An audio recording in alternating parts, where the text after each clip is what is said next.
हाँ तो भाई चलो, क्या हाल चाल? बढ़िया। तबीयत पानी सही सही चल रहा है? कैसा लग रहा है जैसे जैसे क्लास आगे चलती जा रही है? कल कल के बाद सदमे में थोड़े ना आ गए तुम लोग? मतलब अभी तक तो इतनी डेरिवेशन तो शायद कल ही आई थी। ऐसा तो नहीं हुआ कि यार तुम ऐसे देख के डर गए हो कि अरे यार इतनी बड़ी डेरिवेशन? अभी से सदमे में मत आओ, अभी तो शुरुआत हुई है यार। धीरे धीरे अभी तो और चलना है, अभी तो आधी यूनिट भी नहीं हुई है अपनी। अभी से घबराओगे तो कैसे चलेगा? नहीं चलेगा ना। तो कल अपन ने क्या कर लिया था? कल अपन ने कर लिया था लॉरेंस ट्रांसफॉर्मेशन इक्वेशन। और उसके अंदर भी जो अपन ने ट्रांसफॉर्मेशन इक्वेशन करी थी वो कौन सी करी थी? कोऑर्डिनेट ट्रांसफॉर्मेशन इक्वेशन करी थी। दैट मीन्स अगर हमारे को एक फ्रेम ऑफ रेफरेंस के अंदर एक्स वाई जेड टी पता है, ये क्या था? 4 कोऑर्डिनेट ट्रांसफॉर्मेशन था, यानी कि यहाँ पे अब एक्स भी चेंज होगा, वाई भी चेंज होगा, जेड भी चेंज होगा और टी भी चेंज होगा। लेकिन वो डिपेंड करता है कि हमारे पास में किस एक्सिस के अलोंग हमने फ्रेम को चलाया है। जैसे कि हमने तो क्या किया था, बहुत सिंपलेस्ट केस लेके चले थे हम। हमने केवल एक एक्स डायरेक्शन के अंदर मूव कराया था, वाई जेड के अंदर हमने उसको पैरेलल रखा था, तो y prime is equal to y आ गया था, z prime is equal to z आ गया था। तो थोड़ा सा एक बार बताओ जरा, कौन सी क्या क्या इक्वेशन निकल के आई थी अपने पास में कोऑर्डिनेट ट्रांसफॉर्मेशन की? लॉरेंस ट्रांसफॉर्मेशन इक्वेशन, और उसमें भी कौन सी? Coordinate transformation. तो कुछ ऐसी इक्वेशंस आई थी क्या? X prime is equal to gamma x minus v t, y prime is equal to y, z prime is equal to z, और t prime is equal to gamma t minus v x upon T square. यही कुछ equation थी हमारे पास में। तो अब ये कौन कौन से कोऑर्डिनेट हो गए? X prime, y prime, z prime और टी प्राइम, यानी कि 4 कोऑर्डिनेट्स हो चुके हैं हमारे पास में। अब अगर तुम्हारे पास में किसी भी इवेंट के या किसी भी पार्टिकल के तुम्हारे पास में ये कोऑर्डिनेट्स आ चुके हैं, तो क्या अब तुम वेलोसिटी नहीं निकाल सकते हो? क्या अब तुम एक्सेलरेशन नहीं निकाल सकते हो? इतनी टाइम हो गया, गैलीलियन के अंदर भी हम यही करते आ रहे थे। हमारे को अगर बोला जाए कि तुम्हारे को किसी ऑब्जेक्ट का मोशन बताना है, तो हम सबसे पहले क्या मांगते हैं उससे? कि भैया तुम हमारे को उसके पोजीशन कोऑर्डिनेट्स दो, राइट? हम उसके रिस्पेक्ट के अंदर, टाइम के रिस्पेक्ट में हम उसका चेंज बता देंगे। चेंज बताएंगे टाइम के रिस्पेक्ट में उसकी पोजीशन में, तो वो क्या बन जाएगा? वेलोसिटी बन जाएगा। अगर उसी को और डेरिवेट कर दोगे टाइम के रिस्पेक्ट में, तो वो एक्सेलरेशन हो जाएगा। तो ये सब चीजें हम बता सकते हैं, लेकिन उसके लिए पहली चीज हमारे को क्या चाहिए थी? उसके कोऑर्डिनेट्स चाहिए थे। तो ये हमारे पास में कोऑर्डिनेट ट्रांसफॉर्मेशन इक्वेशन आ गई थी। तो आज की क्लास पूरी मैथमेटिक्स है, कोई कॉन्सेप्चुअल चीज नहीं है इसके अंदर ज्यादा। लेकिन हाँ, इसको हम थोड़ा सा रिलेट करेंगे गैलीलियन ट्रांसफॉर्मेशन से, कि किस तरीके से गैलीलियन ट्रांसफॉर्मेशन में क्या रिजल्ट आ रहे थे और यहाँ पे हमारे पास क्या रिजल्ट आएंगे। गैलीलियन ट्रांसफॉर्मेशन का थोड़ा सा तुम्हारे को वापस से आइडिया दे दूं। गैलीलियन ट्रांसफॉर्मेशन में हमने क्या देखा था? पोजीशन चेंज हो जाती थी, उसके बाद में वेलोसिटी भी चेंज हो जाती थी, लेकिन एक्सेलरेशन सेम आता था। क्योंकि कोऑर्डिनेट ट्रांसफॉर्मेशन अभी हम देख चुके हैं, आज की क्लास में अपन वेलोसिटी ट्रांसफॉर्मेशन देखेंगे और एक्सेलरेशन ट्रांसफॉर्मेशन देखेंगे कि क्या इसके अंदर भी वेलोसिटी चेंज होगी, क्या इसके अंदर एक्सेलरेशन चेंज होगा, या फिर जैसे गैलीलियन के अंदर था कि हमारे पास में एक्सेलरेशन ए ही रहता है, क्या इसमें भी वही सेम चीज होगी? और भी हम चीजें पढ़ेंगे कि हमने जैसे बोला था कि हमारे पास में जो स्पीड ऑफ लाइट है उसकी वैल्यू हमने कुछ दे रखी है, c is equal to 3 into 10 to the power 8 metre पर सेकेंड।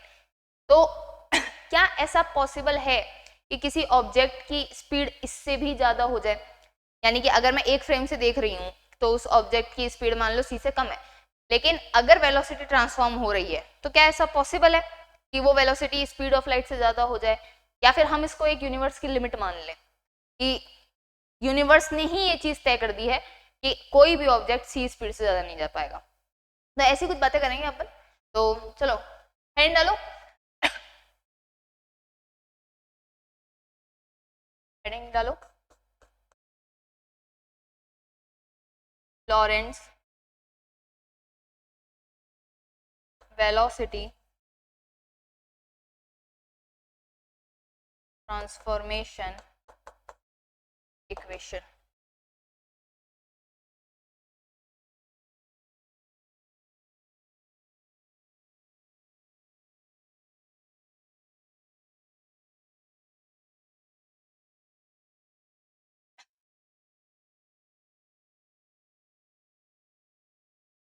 अभी हमारे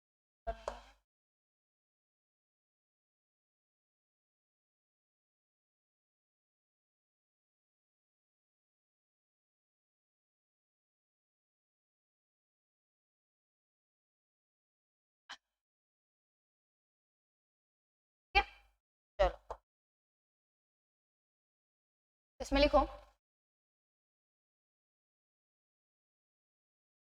let us consider two frames S and S prime respectively. ये तो पुरानी लाइन है, पता नहीं कब से लिखते आ रहे हो तुम, जब से बीएससी के अंदर एंटर हुए, जब से मैकेनिक्स पढ़ना शुरू करा यही लिखते आ रहे हो तुम. Let us consider two frames S and S prime respectively with origin O and O prime. अब बात किसकी करनी है? वेलोसिटी ट्रांसफॉर्मेशन की, कि अब वेलोसिटी कैसे बदल रही है. तो हम बात कर लेते हैं दोनों फ्रेम्स के अंदर, हम मान लेते हैं क्या क्या वेलोसिटी होगी. Let u and u prime be the velocity of a particle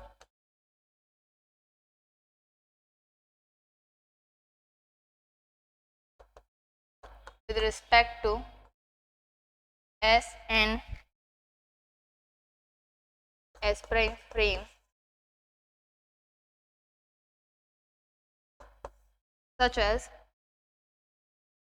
u क्या हो जाएगा, u के अंदर भी तीन कंपोनेंट होंगे, u x i cap plus you y j cap plus you z k cap, क्योंकि वेलोसिटी एक वेक्टर क्वांटिटी है.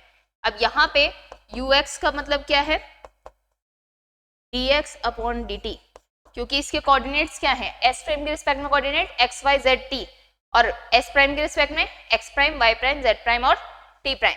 तो अगर मैं यू एक्स की बात करूं, यानी कि एक्स कंपोनेंट में टाइम के साथ जितना चेंज हो रहा है, और किस में, एस फ्रेम में, तो you x is equal to d x upon D T. अब यहाँ पे तुम्हें टाइम का ध्यान रखना पड़ेगा.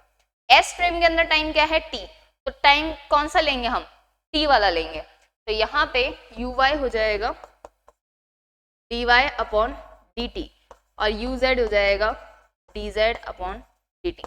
सिमिलरली अगर मैं तुम्हारे को बोलूँ यू प्राइम, यू प्राइम का मतलब क्या हो गया, एस प्राइम फ्रेम के रिस्पेक्ट में, तो ये हो जाएगा you x prime i cap plus you Y prime j cap plus you Z prime k cap. अब यहाँ पे क्या है, u x prime u Y prime, u x prime is equal to d x prime, position x prime थी.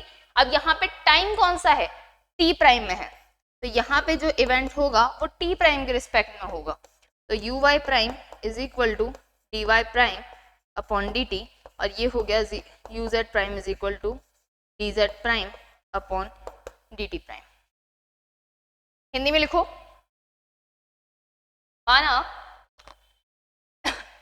माना S तथा S prime,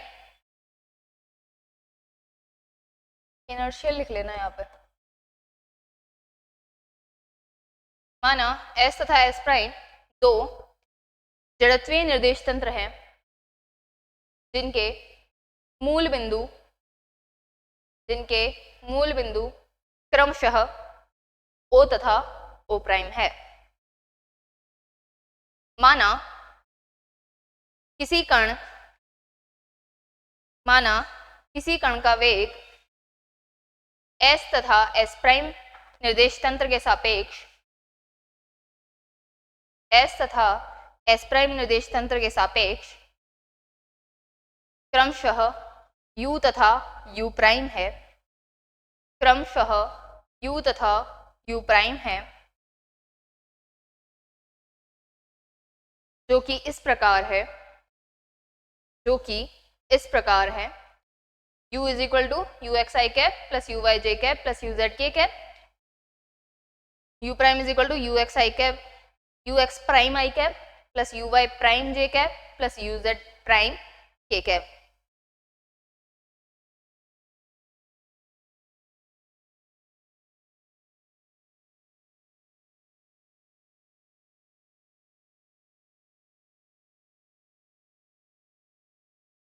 हमें क्या करना है, हमें ट्रांसफॉर्मेशन चेक करना है. तो हमारे पास में तो क्या है, अभी तक तो केवल हमने कोऑर्डिनेट ट्रांसफॉर्मेशन इक्वेशन निकाली है, तो हम उसी का यूज करेंगे.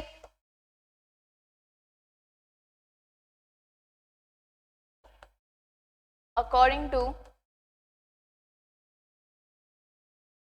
लॉरेंस कोऑर्डिनेट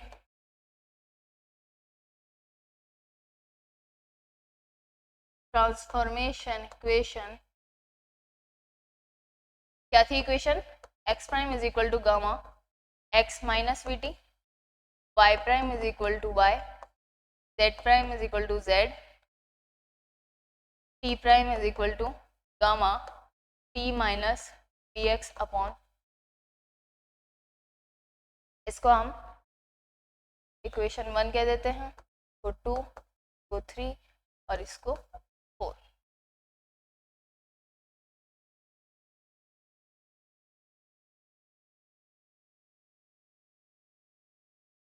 अब यहाँ पे गामा क्या है? Gamma is equal to 1 upon under root 1 minus b square upon C square.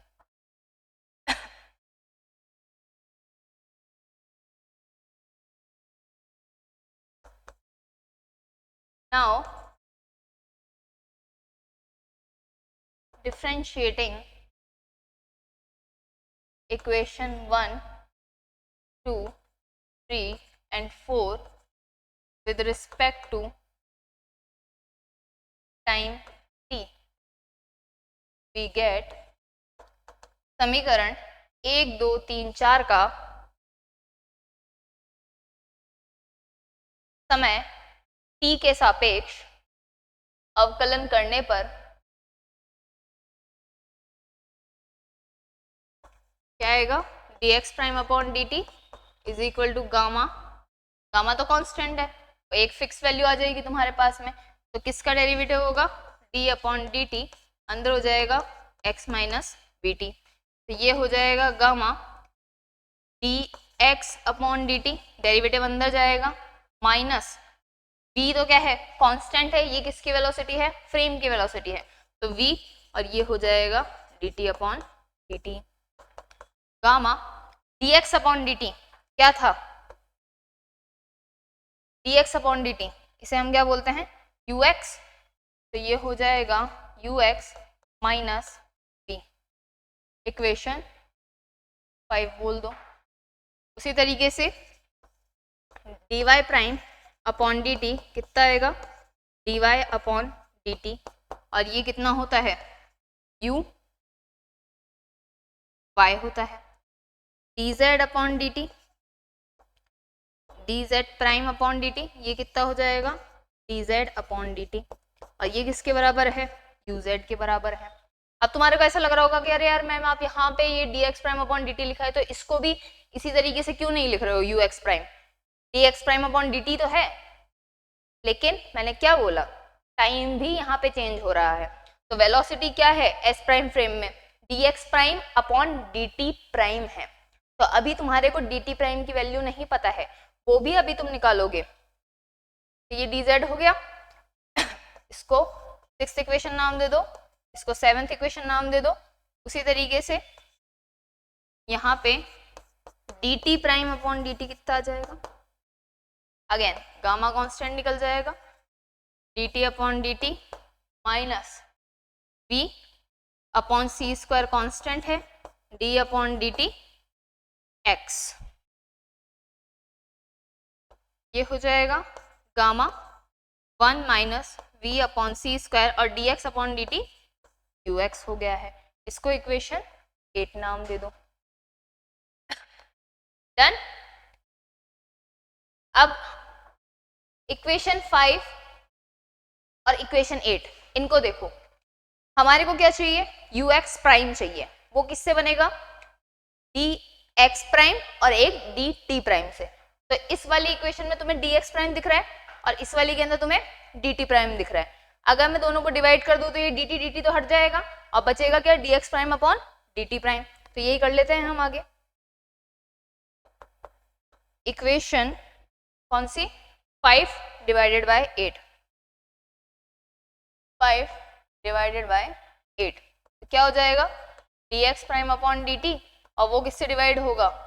dt prime upon dt is equal to, यहाँ क्या निकला? Gamma ux minus v, gamma ux minus v divided by, यहाँ क्या आएगा, gamma 1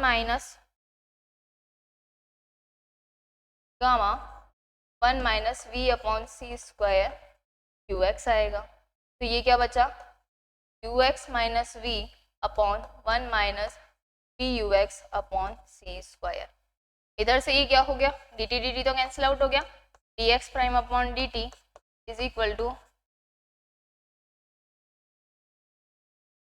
you x minus we upon 1 minus we you x upon C square. अब यहाँ पे देखो d x prime upon D T prime, ये क्या है, ये है हमारा यू एक्स प्राइम, यानी कि एस प्राइम फ्रेम के रिस्पेक्ट में पार्टिकल की वेलोसिटी। तो यू एक्स प्राइम क्या निकला, u x minus we upon 1 minus we you x upon C square. ये आ गया यू एक्स प्राइम की वैल्यू। सिमिलरली अगर मैं 6 और 8 को देखूं तो इसमें क्या है dy प्राइम, इसमें क्या है dt प्राइम। तो इक्वेशन 6 डिवाइडेड बाय 8 कर दूं और similarly equation 7 divided by equation 8 कर दूं तो क्या आएगा,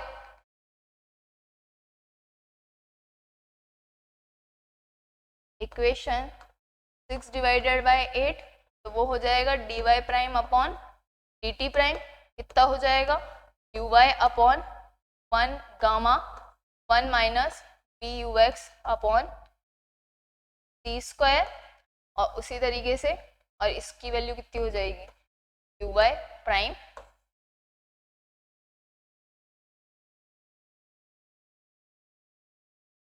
equation 7 divided by 8 d Z prime upon D T prime is equal to you Z prime is equal to you z upon gamma 1 minus we you x upon square.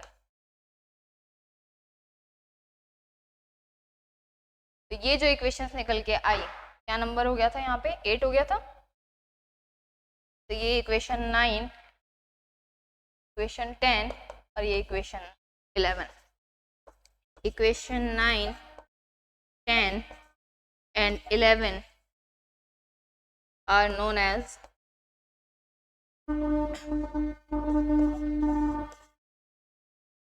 Lorentz velocity transformation equation। Easy था, कोई ऐसा typical चीज तो थी नहीं। तो इसके अंदर तुम हिंदी में क्या लिख लोगे, समीकरण 5 डिवाइडेड बाय समीकरण 8, समीकरण 6 डिवाइडेड बाय समीकरण 8, समीकरण 7 डिवाइडेड बाय समीकरण 8। और फिर क्या लिख लोगे, समीकरण 9, 10 तथा 11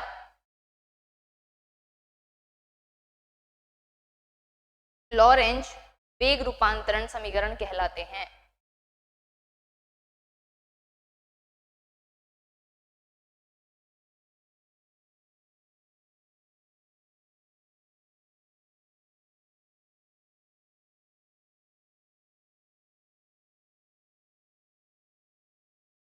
अब इसमें एक चीज देखो, यहाँ पे अगर तुम इनके रिजल्ट को देखोगे ध्यान से तो you x prime is equal to क्या आया, U x minus we upon 1 minus we you x upon C square.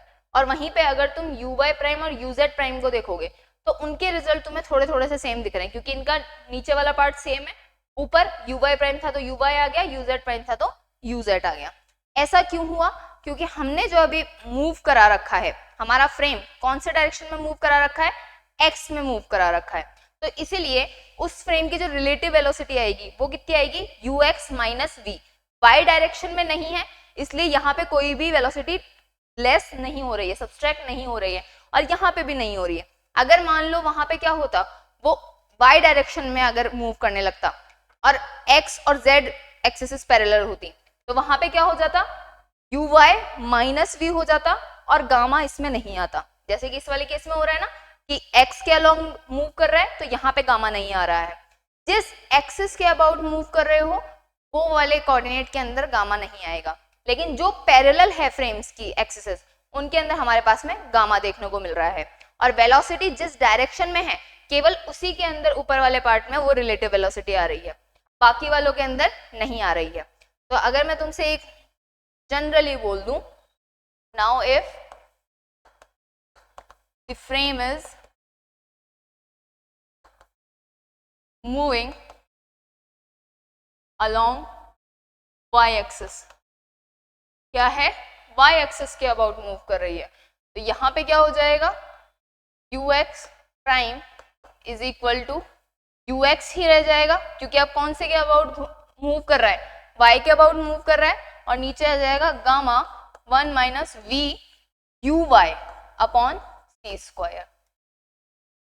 uy prime क्या बन जाएगा, uy minus v 1 minus v uy upon सी स्क्वायर, और uz प्राइम हो जाएगा uz upon 1 minus v uy upon सी square into gamma.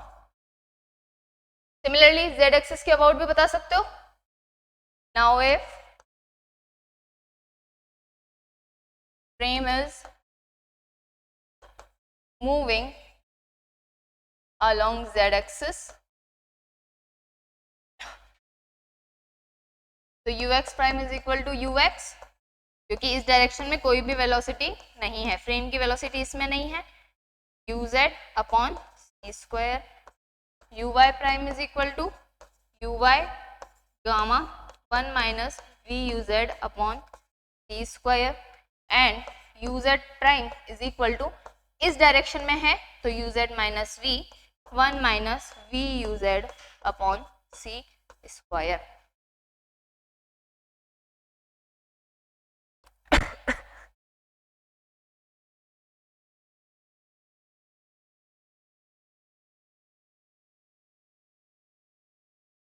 अब ये equations कब हैं, जब हमारे को s प्राइम के रिस्पेक्ट में पता है, सॉरी s फ्रेम के रिस्पेक्ट में पता है और s प्राइम के रिस्पेक्ट में हमारे को निकालना है। उल्टा भी तो कर सकते हैं, क्या कर सकते हैं, उल्टा भी तो कर सकते हैं। उल्टे में क्या होगा, अब हमारे को s प्राइम के रिस्पेक्ट में पता है, यानी कि हमें ux प्राइम uy प्राइम और uz प्राइम पता है, लेकिन अब हमें s के रिस्पेक्ट में बताना है, यानी कि जो फ्रेम मूव नहीं कर रहा है उसके रिस्पेक्ट में बताना है, तो वो भी निकाल सकते हैं। तो उसे हम क्या बोलते हैं, क्या बोलते हैं, उसे बोलते हैं inverse velocity transformation. Inverse velocity transformation, तो इनवर्स में हम क्या करते हैं, वेलोसिटी का साइन चेंज हो जाता है। तो ये हो जाएगा ux is equal to ux prime minus v, minus की जगह plus 1 plus dux upon square. दिखाई दे रहा है क्या, नहीं दिखाई दे रहा, नेक्स्ट पन्ने में करते हैं। क्या हो जाएगा, ux is equal to ux prime plus v 1 plus ux upon C square, uy ये भी प्राइम आएगा is equal to uy prime gamma 1 plus v uy prime upon C square, and uz is equal to uz prime gamma 1 plus v uy prime upon C square. तो ये equation क्या कहलाएगी, ये कहलाएगी inverse velocity transformation equation under Lorentz transformation.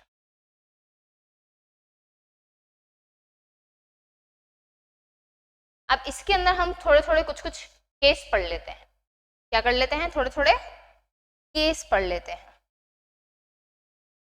Case first, तुम बताओ, case first, if v is very very smaller than c, यानी कि फ्रेम की वेलोसिटी स्पीड ऑफ लाइट की वेलोसिटी से बहुत कम है, तो क्या होगा, तो क्या होगा, पहली चीज तो गामा के साथ क्या होगा, ये चीज हम कर चुके हैं लास्ट वाले लेक्चर के अंदर, हमने पता किया था ये कि अगर हमारे पास में वेलोसिटी बहुत कम है स्पीड ऑफ लाइट के रिस्पेक्ट में, तो गामा की वैल्यू कितनी चली जाती थी, गामा की वैल्यू चली जाएगी अप्रोक्सीमेट 1।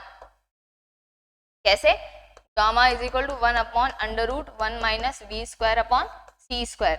अब ये वाली टर्म छोटी है, ये वाली बड़ी है, तो ये ओवरऑल क्वांटिटी क्या हो जाएगी, छोटी हो जाएगी, और वो 1 के रिस्पेक्ट में छोटी है, तो इसकी वैल्यू अप्रोक्सीमेट कितनी आ जाएगी, 1 ही आ जाएगी।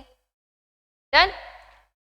सेकंड, अब क्योंकि यहाँ पे हमारे पास में v बहुत कम है, बहुत स्मॉल है, तो यहाँ पे ये वाली क्वांटिटीज भी चेंज हो जाएगी। ये तो हमने z के रिस्पेक्ट में किया है ना, चलो इस वाले पे देखते हैं। हाँ, अब यहाँ पे देखो, अब ये वाली क्वांटिटी भी क्या हो जाएगी, बहुत स्मॉल हो जाएगी। 1 माइनस समथिंग बहुत स्मॉल, अप्रोक्सीमेट 1 ही रह जाएगा। तो ux प्राइम तुम्हारे पास में क्या निकल के आएगा, ux प्राइम निकल के आएगा ux माइनस v। सिमिलरली यहाँ पे यू वाई प्राइम में देखो, यू वाई में कोई चेंज नहीं होगा, गामा 1 में कन्वर्ट हो जाएगा और 1 minus we you x upon C square, ये क्वांटिटी अप्रोक्सीमेट किसकी तरफ चली जाएगी, 1 की तरफ चली जाएगी। तो यहाँ पे निकल जाएगा U Y prime is equal to U Y, और सिमिलरली ऐसा ही कुछ खेल यू जेड प्राइम के साथ हो जाएगा, गामा इज इक्वल टू 1 और ये क्वांटिटी स्मॉल होने के कारण अप्रोक्सीमेट 1 चली जाएगी। तो U Z prime is equal to you Z. ये इक्वेशंस तुम्हें थोड़ी थोड़ी देखी देखी लग रही है क्या, ये थोड़ी थोड़ी देखी देखी लग रही है क्या? अगर तुमने गैलीलियन ट्रांसफॉर्मेशन वाला पढ़ा है तो क्या ये गैलीलियन की वेलोसिटी ट्रांसफॉर्मेशन इक्वेशन ही नहीं है? तो in low velocity reason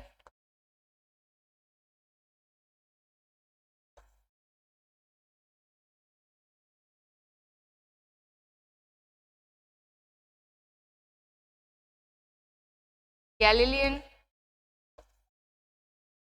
velocity transformation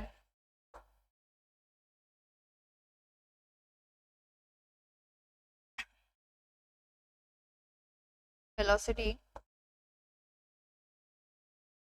transformation equation are valid।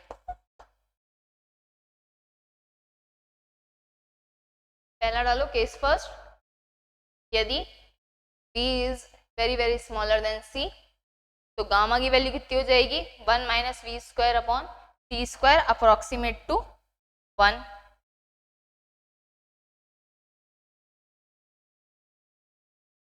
और उससे यू एक्स प्राइम की वैल्यू कितनी निकल जाएगी, U x minus we, U Y prime की वैल्यू निकल जाएगी यू वाई, और यू जेड प्राइम की वैल्यू निकल जाएगी यू जेड।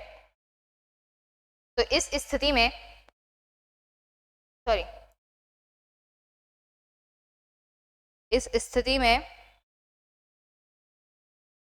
गैलीलियन वेग रूपांतरण समीकरण मान्य होंगे।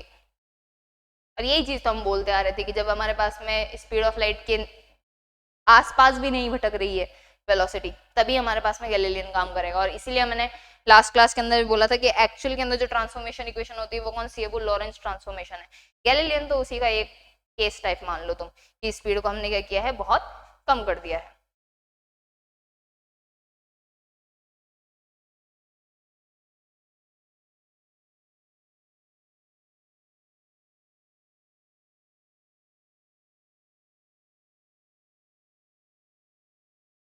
अब सेकंड, एक पोस्टुलेट हमने बोला था, अगर तुम्हें ध्यान हो, एसटीआर के दो ही तो पोस्टुलेट थे। पहला क्या था कि जितने भी फिजिकल लॉज है वो सभी फ्रेम ऑफ रेफरेंस के अंदर सेम तरीके से होंगे। और सेकंड उन्होंने क्या बोला था कि स्पीड ऑफ लाइट जो होती है वो एक सार्वत्रिक नियतांक है, यानी कि एक यूनिवर्सल कांस्टेंट है।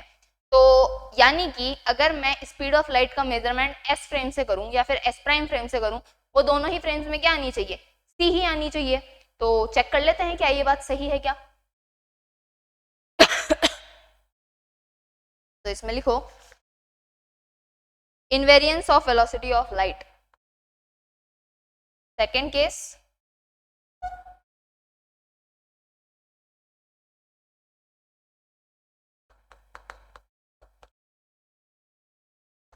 invariance of velocity of light। प्रकाश के वेग की निश्चरता, प्रकाश के वेग की निश्चरता।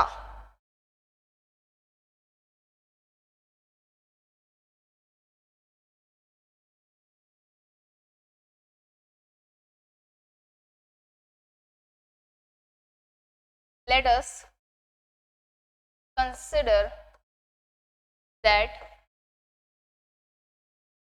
speed of light with respect to s frame is c. So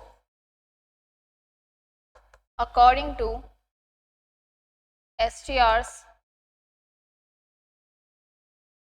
second postulate, it must be c with respect to s prime frame 2.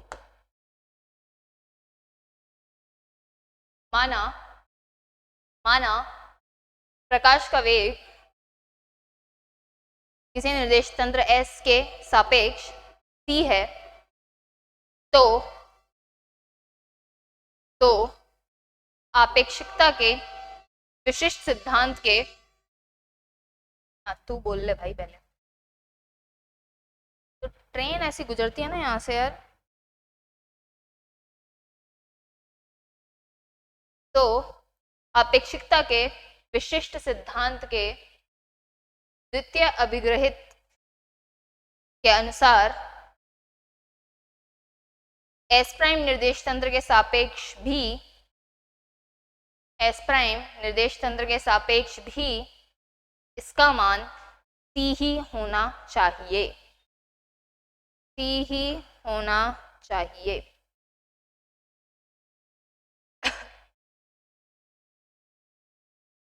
मान लो कि हमारी जो लाइट है वो किस डायरेक्शन में प्रोपेगेट कर रही है, x में प्रोपेगेट कर रही है, तो यानी कि उसका वेलोसिटी का कौन सा कंपोनेंट रहेगा, x ही रहेगा, और वो कितना रहेगा, c रहेगा।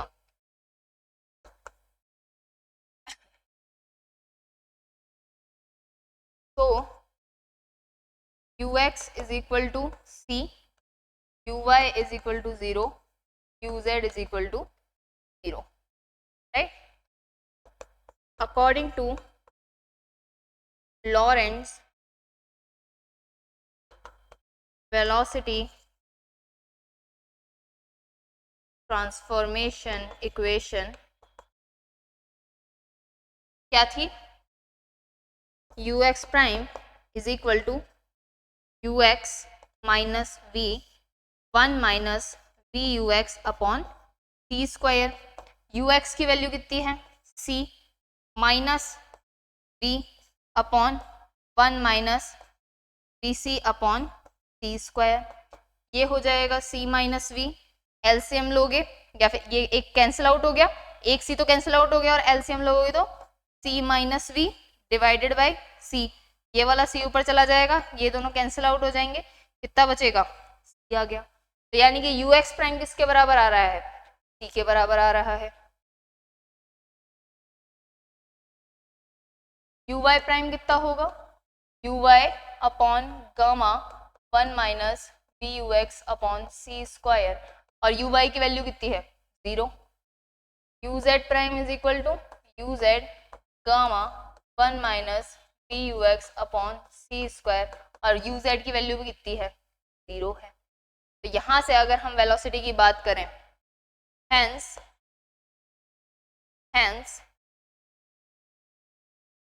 Speed of light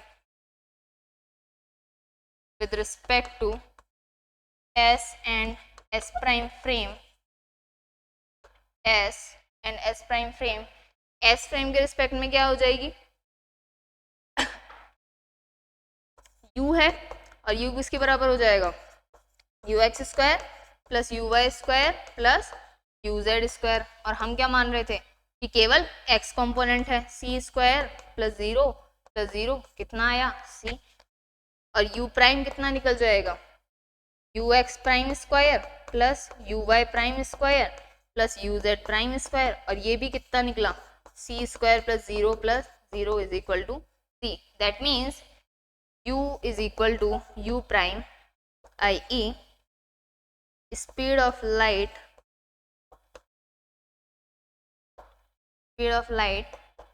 is a universal constant.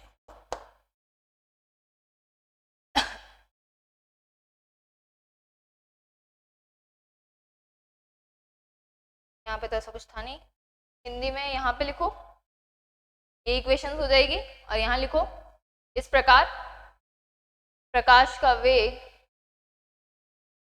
s तथा s प्राइम निर्देश तंत्र के सापेक्ष प्रकाश का वेग, और क्या आ जाएगा u is equal to you x square plus you Y square plus you Z square under root C square plus zero is equal to C. Similarly u prime क्या निकल जाएगा, you x prime square plus you Y prime square plus you Z prime square, और ये भी इसके बराबर हो जाएगा c के। तो रिजल्ट क्या निकलेगा, u is equal to U prime, यानी कि प्रकाश का वेग एक कांस्टेंट है, एक सार्वत्रिक नियतांक है, यानी कि ये फ्रेम पे डिपेंड नहीं करता है।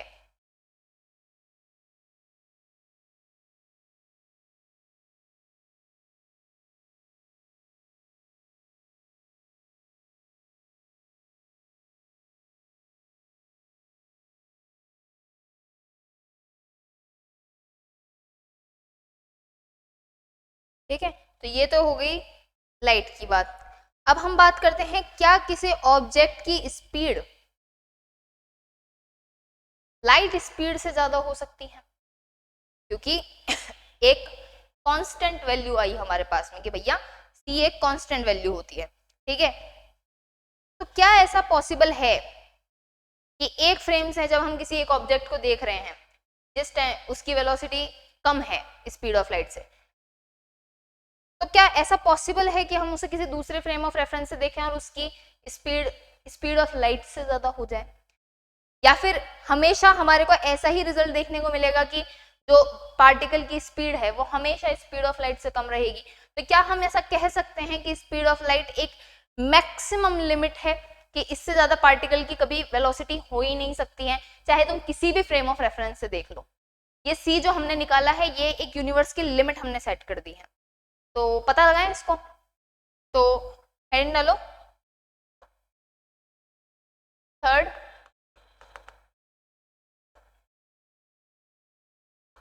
लिमिटेशन ऑफ यूनिवर्स, या फिर इसको ऐसे लिख लो,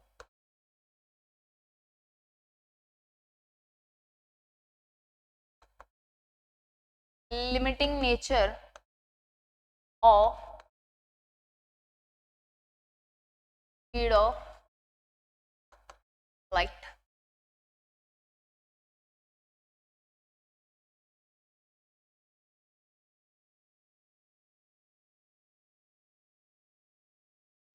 एक स्टेटमेंट डालो,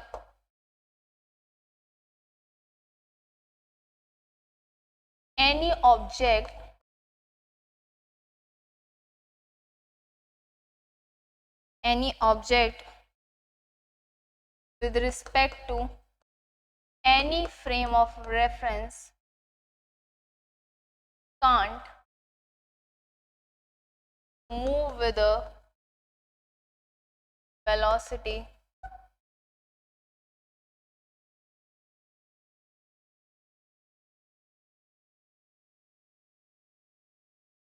greater than c, greater than c। कोई भी कण किसी भी निर्देश तंत्र के सापेक्ष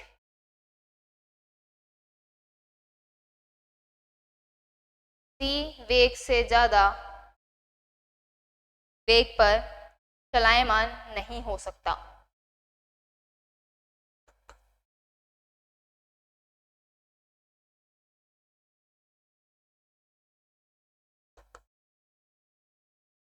In order to prove this,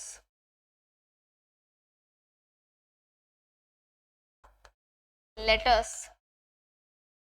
consider the, या फिर let us नहीं, we'll use the Lorentz velocity transformation equation. इसे सिद्ध करने के लिए हम लॉरेंज वेग रूपांतरण समीकरण का प्रयोग करेंगे।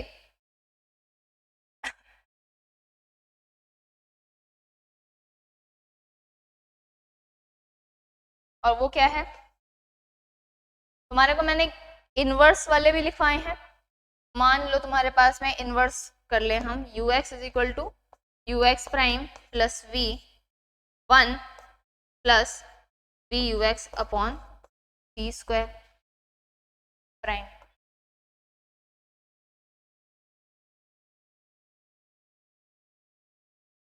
तो यहां से तुम्हारे पास में क्या आएगा, अगर मैं दोनों तरफ सी माइनस कर दूं, तुम्हें कोई दिक्कत होगी? होगी क्या? नहीं, अगले पन्ने पे लिख देते हैं, अदरवाइज तो दिक्कत होगी क्योंकि तुम लोगों को दिखाई नहीं देगा। क्या हो जाएगा, सी माइनस यू एक्स, और ये हो जाएगा c minus you x prime minus v sorry plus we you x prime upon C square, यही आएगा। इसको इधर शिफ्ट कर दो, कितना आ जाएगा, c 1 plus we you x prime upon C square minus you x prime plus v, और ये कितने से डिवाइड हो रहा है, 1 plus we you x prime upon C square. खोल दो इसे, कितना आ जाएगा, c minus you x is equal to c plus we you x prime upon C minus you x prime plus v, और ये पूरा होल किससे डिवाइड हो रहा है,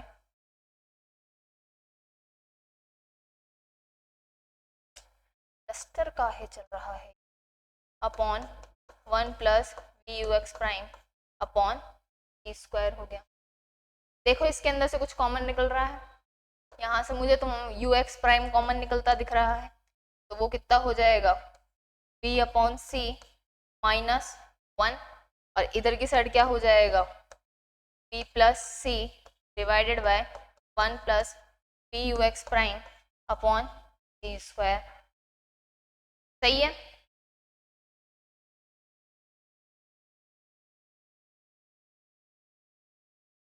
अगर उसके अंदर से भी मैं क्या कर दूं, सी कॉमन निकाल दूं, तो कोई दिक्कत नहीं होनी चाहिए, हमें तो ऐसा ही लगता है। तो क्या हो जाएगा, इसके अंदर से भी कॉमन निकाल देते हैं, U x is equal to,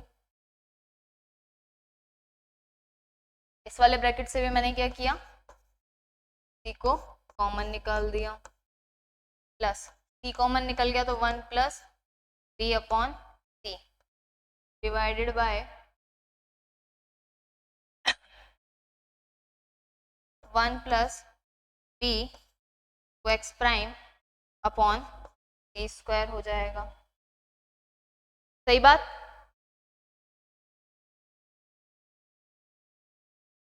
नहीं, बिल्कुल भी सही बात नहीं। कैसे सही बात नहीं, कि यहाँ पे अगर माइनस अंदर जाएगा तो इसको भी तो माइनस करेगा ना।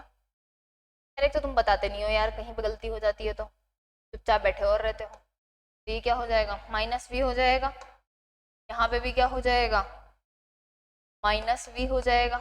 ऐसे बोल देना चाहिए ना कि मैम यहाँ पे आप गलत कर रहे हो, तुम तो बोलते भी नहीं हो, गलत बात। 1 माइनस वी अपॉन सी। अब अगर मैं इसके अंदर से कॉमन ले लूँ, क्योंकि मुझे तो दोनों में से ब्रैकेट कॉमन निकालना है ना, तो इसको एक काम करते हैं, यहाँ से भी हम क्या करते हैं, माइनस कॉमन निकाल देते हैं। तो कितना हो जाएगा, 1 minus we upon C, minus का साइन इधर आ जाएगा। तो क्या बना, दोनों की तरफ से एक एक ब्रैकेट कॉमन निकल गया, 1 माइनस वी अपॉन सी, और यहाँ क्या बच जाएगा, c minus you x prime divided by 1 plus we you x prime upon C square. ऐसे ही कुछ निकल के आ रहा है।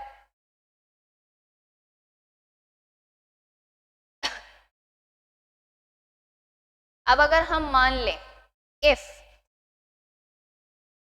कि एक फ्रेम के रिस्पेक्ट में, यानी कि एस प्राइम फ्रेम के रिस्पेक्ट के अंदर जो पार्टिकल की वेलोसिटी है कितनी है, यू एक्स प्राइम है, वो क्या है, कम है स्पीड ऑफ लाइट से। एक फ्रेम के रिस्पेक्ट में मान रहे हैं हम अभी कि एक फ्रेम के रिस्पेक्ट में कम है। अब हमारे को पता लगाना है कि दूसरे के रिस्पेक्ट में भी कम ही आएगी या ज्यादा आ सकती है। तो हम क्या मान रहे हैं, मान लो it is less than c और साथ में ux prime is also less than c, यही चीज है।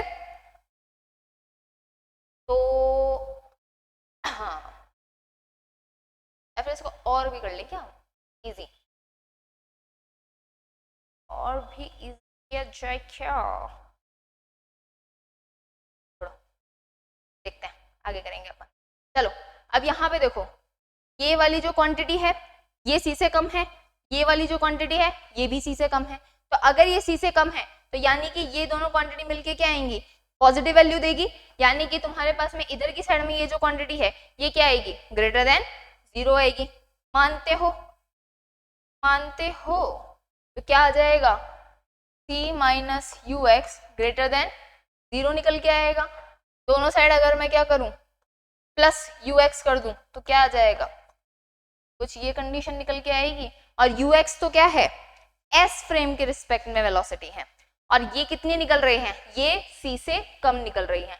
कब कम निकल रही है, जब हमने माना कि भैया उस फ्रेम के अंदर भी जो वेलोसिटी है वो हमारे पास में पार्टिकल की सी से कम है। तो यानी कि किसी भी ऑब्जेक्ट की जो वेलोसिटी है वो स्पीड ऑफ लाइट से ज्यादा हो ही नहीं सकती है, चाहे तुम उसे किसी भी फ्रेम से देख लो। तो इसे आप कह सकते हो लिमिटिंग नेचर, कि हमारे यहाँ पे यूनिवर्स में किसी भी ऑब्जेक्ट की स्पीड उससे ज्यादा नहीं हो सकती है। तो इसमें हिंदी में कुछ लिखना है क्या, नहीं, इसमें तो मैथमेटिक्स थी, बोला था ना मैंने आज की क्लास में मैथमेटिक्स है और कुछ भी नहीं है। अब एक केस में तो मैं और दे दूं, ज्यादा तो नहीं हो सकती, लेकिन चलो एक बार बराबर मान के देख लेते हैं। क्या कर लेते हैं, fourth case v is equal to you x is equal to c, ये मान लेते हैं। चलो u x prime is equal to c, तो लॉरेंस ट्रांसफॉर्मेशन इक्वेशन हमारे पास में क्या हो जाएगी, यू एक्स कितना निकल के आएगा, U x prime plus V upon 1 plus we you x prime upon C square. You x prime किसके बराबर है, सी के, ये भी किसके बराबर है, सी के, और ये क्या आ जाएगा, सी स्क्वायर अपॉन सी स्क्वायर, ये हो जाएगा 2c divided by 1 plus 1 is equal to 2c upon C is equal to, वाह क्या गणित लगाई है हमने, 2c अपॉन 2, तो ये कितनी आई, c आ गई।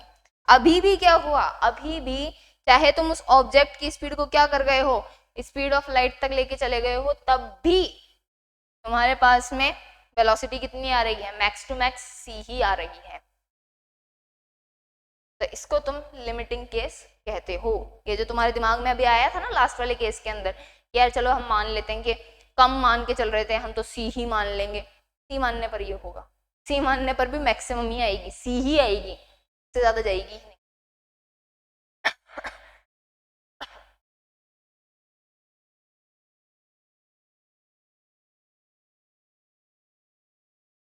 ये केस तुम्हारा किसका हो गया, वेलोसिटी ट्रांसफॉर्मेशन का हो गया। अब इसी तरीके से तुम क्या कर सकते हो, एक्सेलरेशन ट्रांसफॉर्मेशन भी कर सकते हो, लेकिन एक्सेलरेशन ट्रांसफॉर्मेशन इतना ज्यादा आता, मतलब देखा जाए तो उसमें इतना मजा नहीं है, क्योंकि वो सीरियसली प्योर मैथमेटिक्स है। तुम्हारे को अगर डेरिवेशन करना, डेरिवेटिव करना आता है, तुम ऐसे कर लोगे उसको।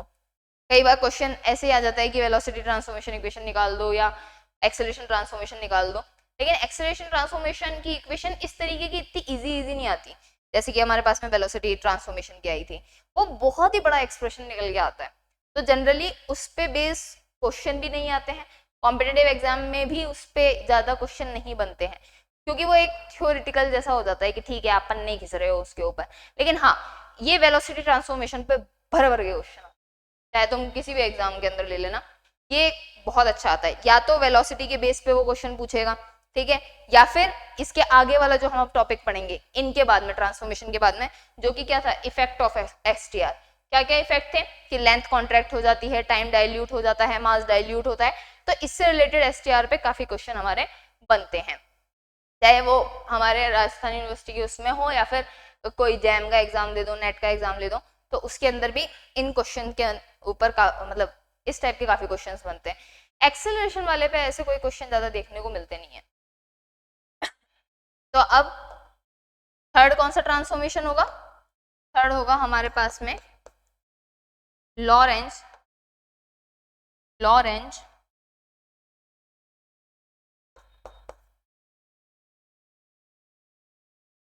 Acceleration transformation equation. अब क्या निकालेंगे हम? लॉरेंज त्वरण रूपांतरण समीकरण।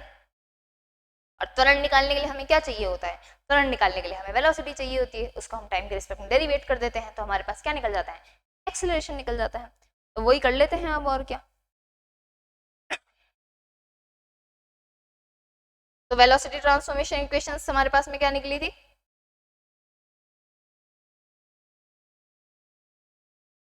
ये हमारे पास निकली थी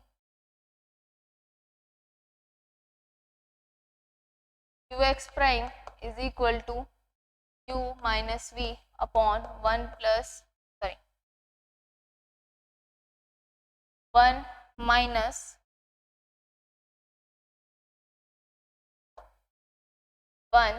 minus v ux upon c square निकली थी। हमारे को क्या चाहिए? इसका टाइम के रिस्पेक्ट में डेरिवेटिव। वो क्या दे देगा हमें? एक्सेलरेशन। लेकिन टाइम कौन सा? t प्राइम, क्योंकि ये क्या है? ux prime. कौन से फ्रेम के रिस्पेक्ट में? s प्राइम फ्रेम के रिस्पेक्ट में। तो टाइम भी चेंज होगा, तो कौन सा टाइम चेंज होगा? s प्राइम फ्रेम वाला टाइम चेंज होगा। तो यहां से ux प्राइम ये निकला था, uy prime is equal to uy gamma 1 minus v ux upon c square और uz prime uz 1 minus v ux upon, यही थी।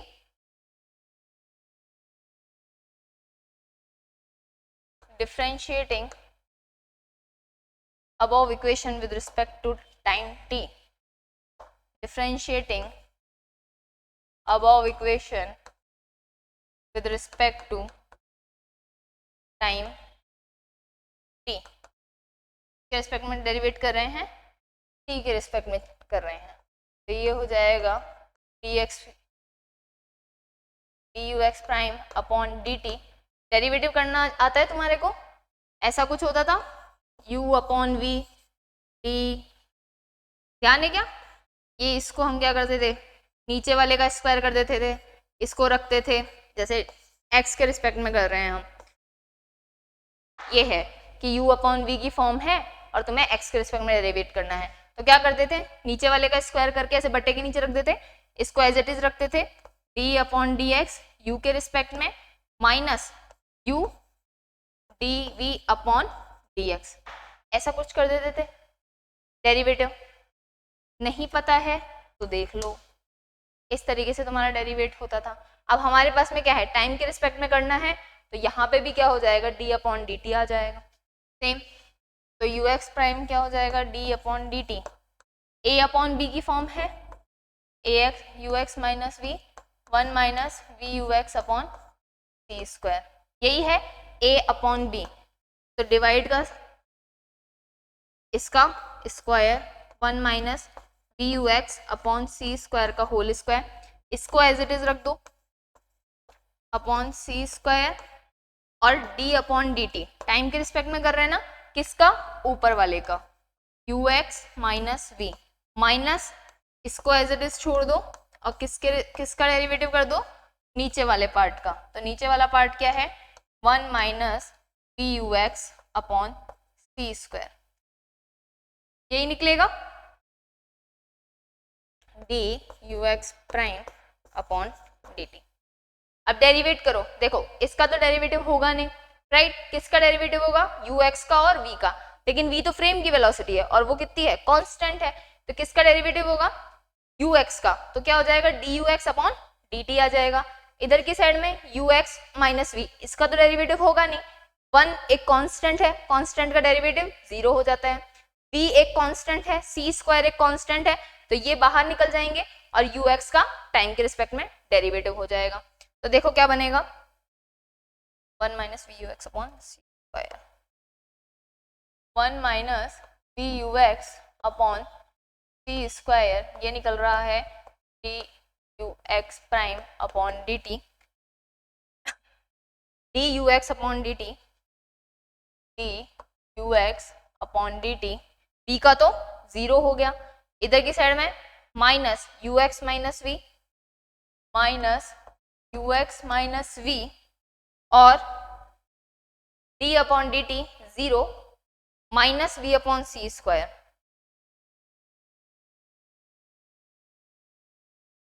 Minus we upon C square d x upon D T, और whole divide में क्या है 1 minus we you x upon C square का whole square, यही आ रहा है डी यू एक्स है ना,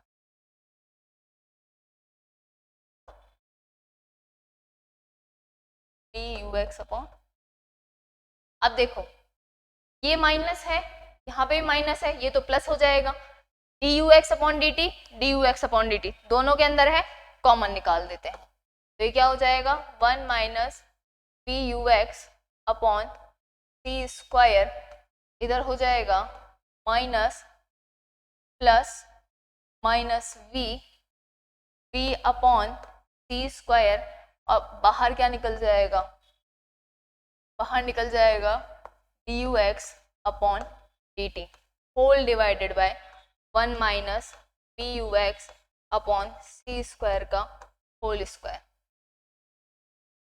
डन।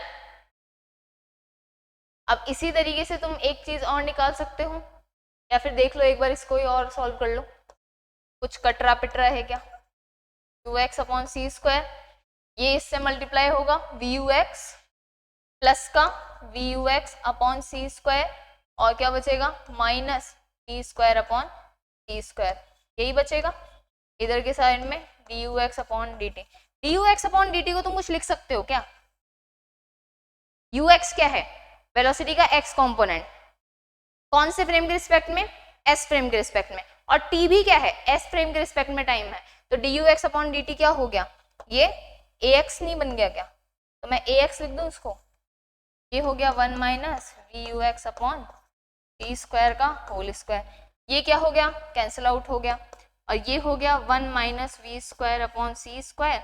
अब इधर भी बता दो मुझे गामा की वैल्यू कितनी होती है, 1 upon under root 1 minus V square upon सी स्क्वायर होती है, तो अगर मैं इसको इधर ले आऊँ 1 माइनस वी स्क्वायर अपॉन सी स्क्वायर, तो ये क्या हो जाएगा 1 अपॉन गामा हो जाएगा, रूट हटा दे तो 1 माइनस वी स्क्वायर अपॉन सी स्क्वायर क्या हो जाएगा 1 अपॉन गामा का स्क्वायर हो जाएगा, तो यहाँ पे भी तो यही बचेगा 1 माइनस वी स्क्वायर अपॉन सी स्क्वायर, उसको मैं क्या लिख दूँ 1 अपॉन गामा स्क्वायर लिख दूँ, तो ये हो जाएगा a x upon gamma square 1 minus we you x upon C square का होल स्क्वायर।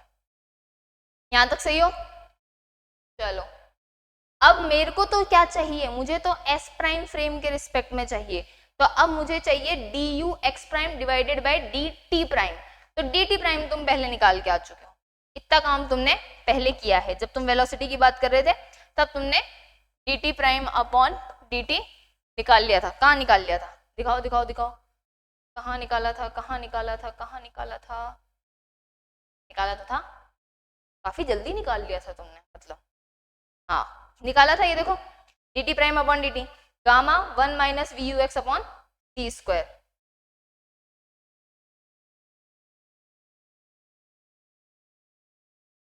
ये कितना आ जाएगा gamma 1 minus we you x upon T square है, तो इसको हम कुछ इक्वेशन नाम दे देते हैं, कोई नाम है क्या, एक्सेलरेशन वाला तो नया ही चालू हुआ है ना ये, तो हाँ इसको इक्वेशन 1 नाम दे देते हैं, तो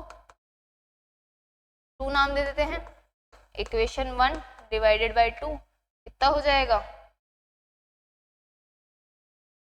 D you x prime upon D T prime is equal to you x prime कितना निकला a x upon gamma square 1 minus we you x square upon v you x upon C square,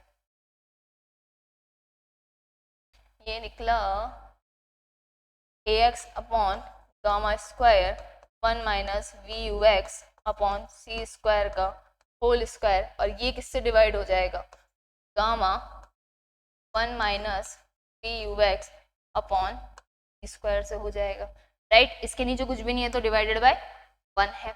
ऐसे मत कर देना कि इसको काट दो तुम, ये फालतू की हरकत मत कर देना तुम लोग। तो ये क्या हो जाएगा, ए एक्स अपॉन ये इससे मल्टीप्लाई होगा, गामा क्यूब बन जाएगा, और ये क्या हो जाएगा 1 माइनस, या फिर वैसे लिखूं वरना तुम गलत कर दोगे, मुझे पता है बहुत लोग गलत करेंगे। तो a x upon gamma square 1 minus we you x upon C square का होल स्क्वायर मल्टीप्लाई, उल्टा हो जाता है तो कितना हो जाएगा 1 upon gamma 1 minus we you x upon C square हो जाएगा। तो मल्टीप्लिकेशन करने से ये क्वांटिटी क्या बन जाएगी, अब ये बन जाएगी ए एक्स प्राइम, और इधर की साइड में क्या हो जाएगा a x gamma cube 1 minus we you x upon C square का cube,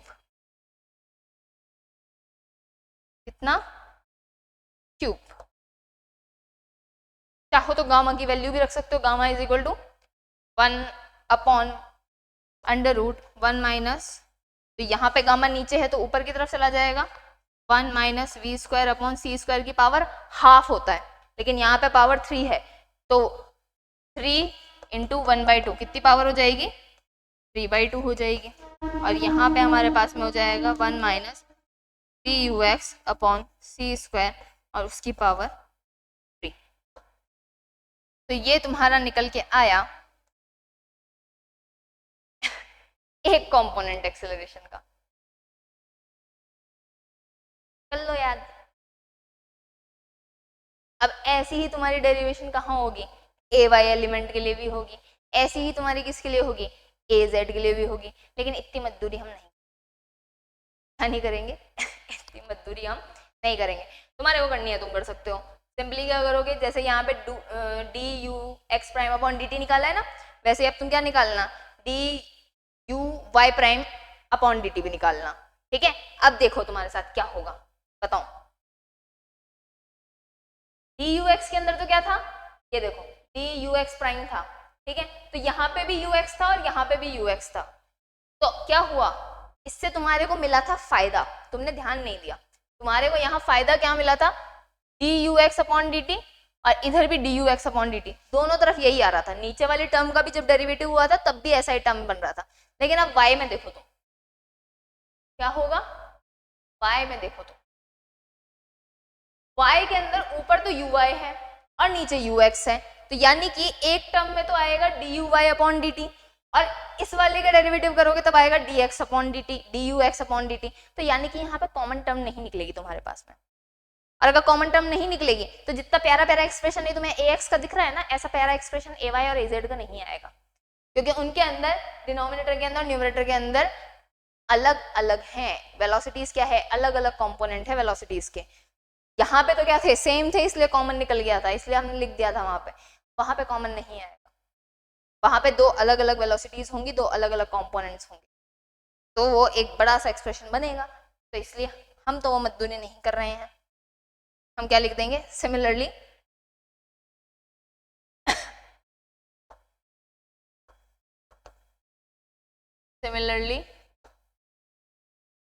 ay and az component can be calculated,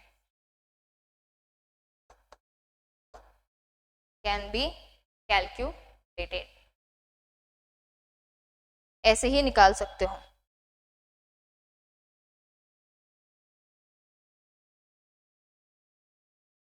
निकालें क्या है, तुम कहो तो निकालें यार, चलो ठीक है थोड़ा सा निकाल देते हैं, चलो ठीक है डी टी प्राइम वाला तो है ही, डिवाइड तो तुम कर लेना, ठीक है, मैं डी यू वो निकाल देती हूँ तुम्हारे लिए, क्या निकाल देती हूँ, ये निकाल देती हूँ D you Y prime upon D T, ये निकाल देती हूँ तुम्हारे लिए, क्योंकि डिवाइड करने पर ऐसा कुछ कॉमन टर्म आएगी नहीं, कुछ कैंसिल आउट होगा नहीं तुम्हारे पास में, D you Y prime upon D t is equal to d upon D t, कितना होगा u y 1 minus we you x upon C square, ये है नीचे वाले का square v you x upon C square, इसका होल स्क्वायर, इसको as it is रखा, डेरिवेटिव किसका जो पहले छूट गया था यानी कि u y, minus you y को छोड़ा डी अपॉन डी टी किसका 1 minus we you x upon C square, ऐसा होगा। तो यहाँ से तुम्हारे पास में निकलेगा 1 minus we you x upon C square, derivate करोगे d you Y upon D t a y बन जाएगा, माइनस यू वाई, 1 का तो 0 हो जाएगा, यहाँ पे भी minus d upon C square d you x upon D t कितना बन जाएगा ए एक्स बन जाएगा, done, divided by 1 minus we you x upon C square का होल स्क्वायर तुम्हारे पास में बनेगा। अब देख लो इसके अंदर तुम्हारे पास में कोई भी टर्म कॉमन आती हुई तुम्हारे को नहीं दिखेगी, चाहे तो और खोल लो तुम, A Y minus we you X A Y upon C square, minus minus plus हो गया, V U Y A x upon C square and it is whole divided by 1 minus we you x upon C square का whole square, ऐसा कुछ बनेगा, बना लो, ठीक है। अब इसी तरीके से तुम्हारा क्या बनेगा एक्सप्रेशन, dz का भी बनेगा, dz prime upon dt is equal to d upon dt uz 1 minus v U x upon C square, क्या आएगा 1 minus we you x upon C square का whole square, 1 minus we you x upon C square, derivative किसका होगा U Z का, कितना बन जाएगा A Z, minus ये एज इट इज रह जाएगा यू जेड, डेरिवेटिव किसका होगा इस वाले टर्म का, क्या बचेगा minus we upon C square a x, ये टर्म निकल जाएगी। अब इसको तुम क्या कर देना d T prime upon D t से डिवाइड कर देना, तो तुम्हारे पास में ए वाई प्राइम की वैल्यू आ जाएगी और ए जेड प्राइम की वैल्यू आ जाएगी, कर लोगे।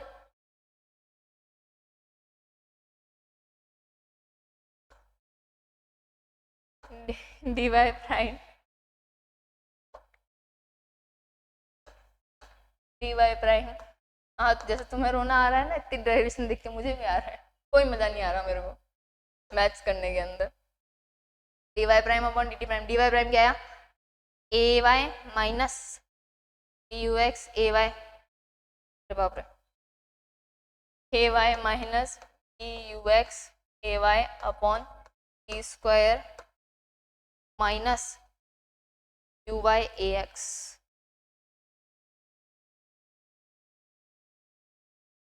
y ax upon c square and it is whole divided by gamma 1 minus v u x upon c square का whole square, v u x upon c square का whole square, और t prime के अंदर क्या था, t prime कहाँ था, gamma 1 minus we you x upon, तो गामा ये आ गया, आ जाएगा 1 minus we you x upon C square, तो इसको क्यू भी लिख देते हैं डायरेक्ट, क्या लिख देते हैं, लिख देते हैं।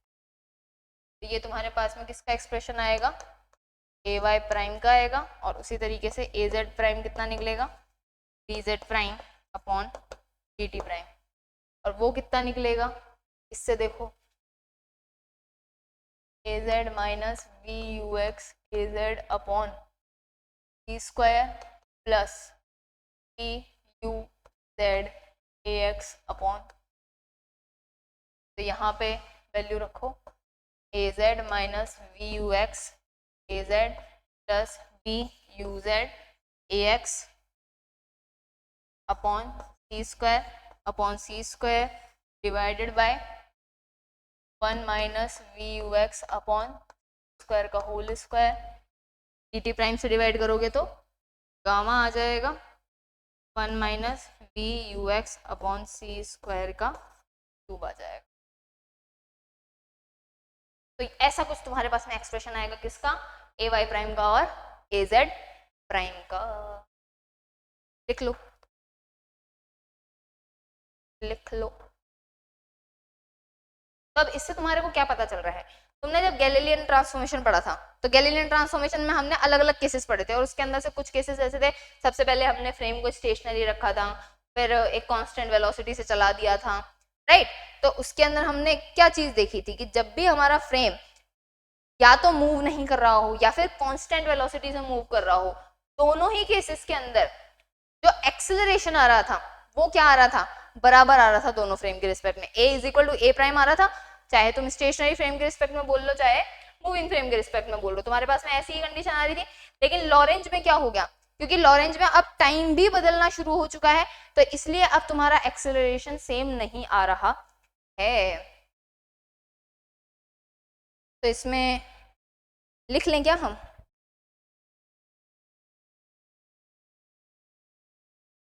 hence we can conclude that in Lorentz transformation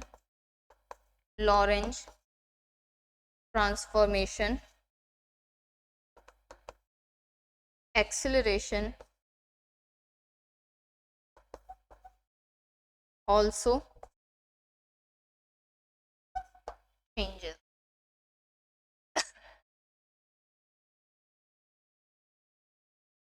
अब अगर इसके अंदर भी तुम क्या कर दो, वो वाली कंडीशन लगा दो कि वेलोसिटी क्या है, बहुत कम है, तो देख लो ये सारे के सारे उसी गैलीलियन के अंदर ट्रांसफर हो जाएंगे। ये क्या हो जाएगा, गामा की वैल्यू 1 हो जाएगी, ये इज इक्वल टू 1 आ जाएगा, ये c से ही कम है तो c स्क्वायर से तो डेफिनेटली कम होगा, तो ये वाली टर्म और ये वाली टर्म भी हमारे पास में क्या आ जाएगी, काफी स्मॉल हो जाएगी, तो ए जेड प्राइम किसके बराबर हो जाएगा, ए जेड के बराबर हो जाएगा। इसी तरीके से ए वाई प्राइम भी तुम्हारे पास किसका आ जाएगा, ए वाई के बराबर हो जाएगा।